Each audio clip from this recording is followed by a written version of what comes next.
Hello everyone, and welcome back to Wednesday here on the Pagan Perspective. I'm your host Eric.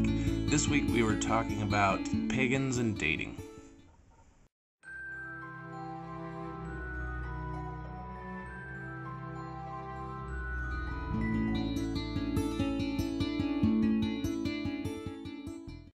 So this week our question comes from, I believe it's pronounced Resery. If that's wrong, I'm sorry.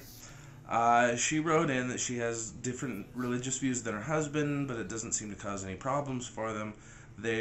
She was wondering if our beliefs are, if we are dating, well, we're not dating, but if we're with somebody who has a different religious belief than us, and if so, does it cause us any issues? The questions that have come out of this are,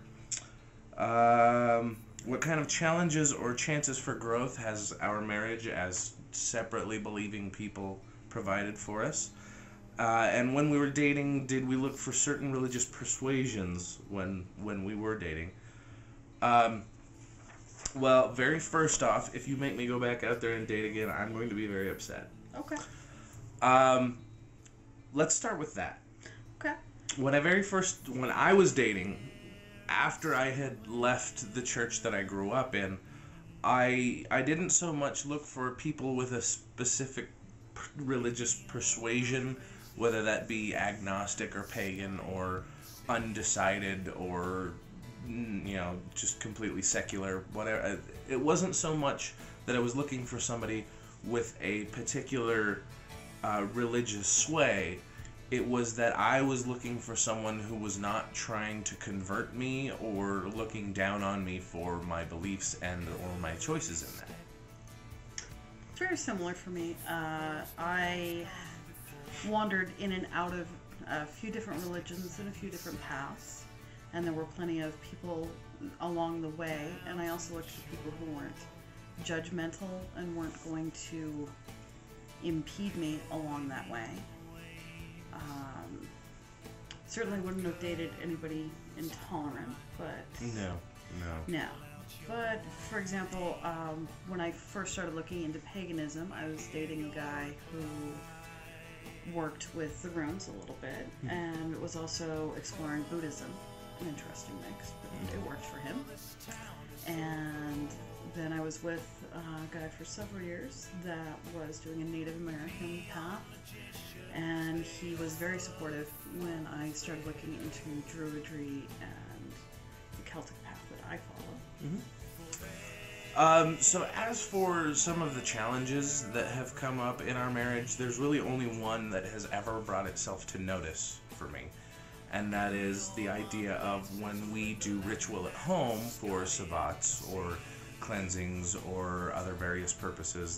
There's not a whole huge list of things that we do ritual at home for. But one of the things that has presented itself as a challenge is finding a balance in compromise between her druidic path and my heathen path. A lot of the things are really similar, so there's no problem with, well, yeah, we want to use herbs and we want to use oils and we want to use, incense and we do use, and I really hate to use the word, but we do use a few generic pagan ritual tools, like, using the broom and the incense and the salt water for cleansings and whatnot, which is not specifically either Celtic or heathen, but it's one of those things that we've come to agree on that we like to do. But, also in ritual, like when we are going to set space for a ritual, neither of us has ever really called it setting a circle. No. But when we do that, it's okay, which gods do we call? Is it yours this time or mine this time or one of each? Which sometimes it works out really well and sometimes it doesn't work out really well. Well, it depends on the focus of the ritual. True. Which ones we focus on. Very much. But it is one of those things where one of the only challenges that has ever presented itself, especially because we don't argue about religion because it's not worth it. But that's one of the only things is compromise in ritual. Well, for me, when we first met, I was involved with an organized group, that was doing the Druidry and the Celtic, which is where a lot of my background and practice came from. So that was an adjustment in incorporating a home practice as well as the group practice. And Eric was really great about understanding that that was a commitment I had already made prior to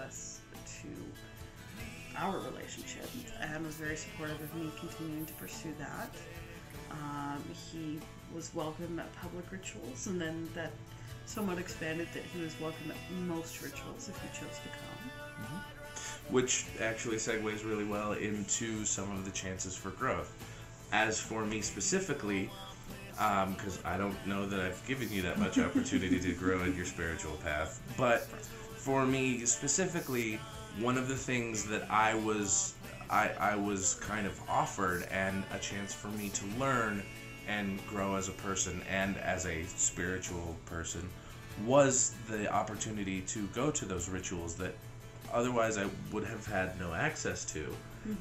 And I was a little weirded out at first when they said, "Oh yeah, do you want to come to our ritual?" And I went, I've only done ritual with one guy before, so I don't know.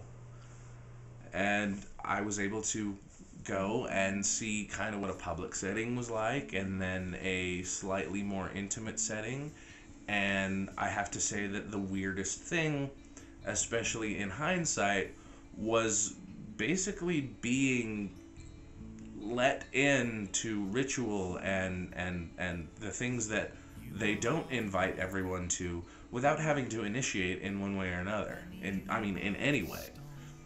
Which, it was a really great opportunity, and I'm glad I had it. It gave me insight into myself and into my belief, so that I was then able to, move forward in my path. But it was a really fantastic thing. It was. And, they did the engagement ceremony for us, which was a really nice... We've actually discussed that on a previous video. You guys can go look it up. It's the week, I want to say it was last year, honestly, about hand fastings and weddings for pagans. It's in there. Go back to the main page, hit the search button, hand fastings and weddings. It's in there. Anyway, so that pretty much covers all of the topics and questions that we had for this week. Is there anything you wanted to add before we get out of here? Well, while I wasn't looking for somebody specifically pagan, it was very exciting to find Eric. That's true. I have heard complaints about the pagan community being relatively devoid of... I don't want to say attractive, because I don't believe that for a minute. But single available guys. I'm sorry if that's the case. They're out there. Just keep looking. I would say so. But really, that's it for me. If you have any questions, comments, or concerns, feel free to post them in the comment section below. Thank you, honey, for doing this video with me. I had a good time. Hopefully a good time was had by all. Thank you. Thank you all for watching, and of course, until next time, Odin be with you. Down to the shore, echoing waves, and the curlews cry. I call out your name, I hear your reply.